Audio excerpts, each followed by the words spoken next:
Hello. Hello, it's me, Cubby, and Kion! Wow! And today we're going to do a review on another of the classic albums that we have been listening to. Today's album is Nursery Cryme by Genesis.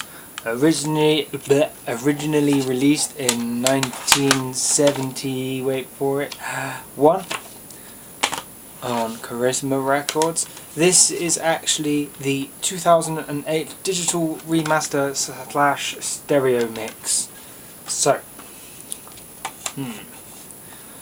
what do we think about this album? Well,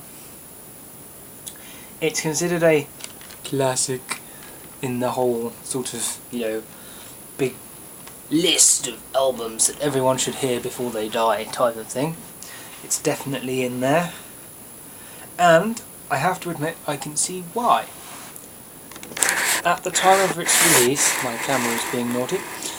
At the time of its release, this album would have been really quite different to anything that had been released before it. It starts off with the song The Musical Box, which is, from what I can tell, a concept story about a ghost in a music box.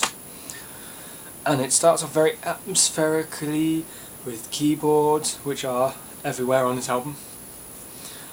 Big keyboards and woo, and Peter Gabriel, who I also like as a solo artist, singing, obviously, because that's what singers do,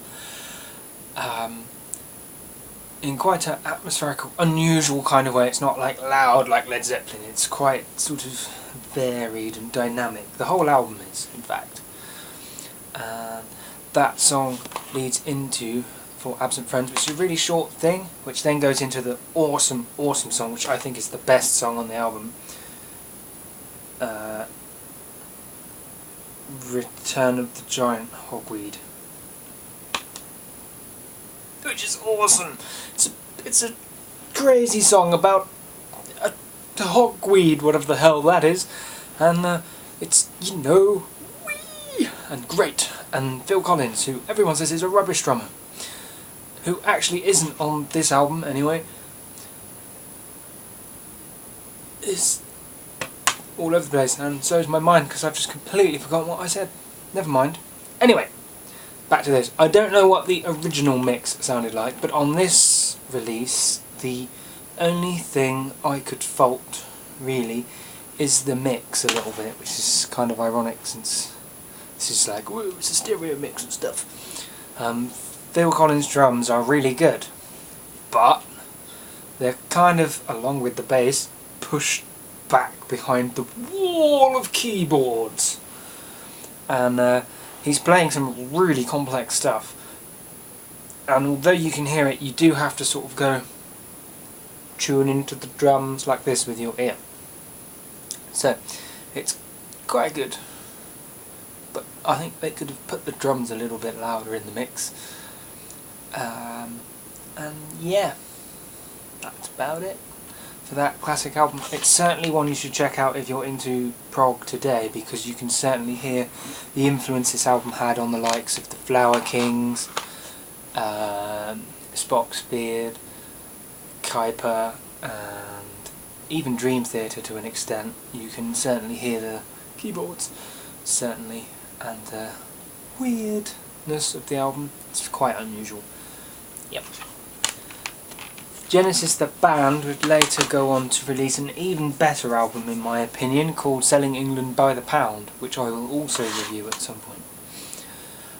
And then it kind of fell apart when Peter Gabriel left and they turned into this woeful, not nearly as good band as they were in the 70s during the 80s period.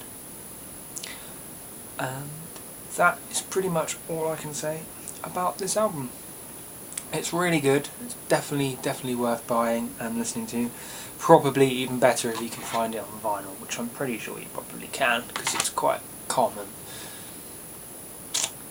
So, how many paws do we give it? Well, although it's a classic album, we think there are better albums by other bands, and also the band themselves released a better album later on. Having said that, it's got some really classic songs on it, like Return of the Giant Hogweed and The Fountain of Salmacis. I think that's how you pronounce it. So we've decided to give it 7 out of 10. Pause. 1, 2, 3, 4, 5, 6, 7. And last but not least, can you dance to it while drunk? No, but you can try. Definitely try. Thank you for watching. This has been Kion, and I have been Cubby. Stay tuned for next Friday's review, which will be a surprise because I haven't decided what I'm going to review yet. Thank you for watching again. Bye.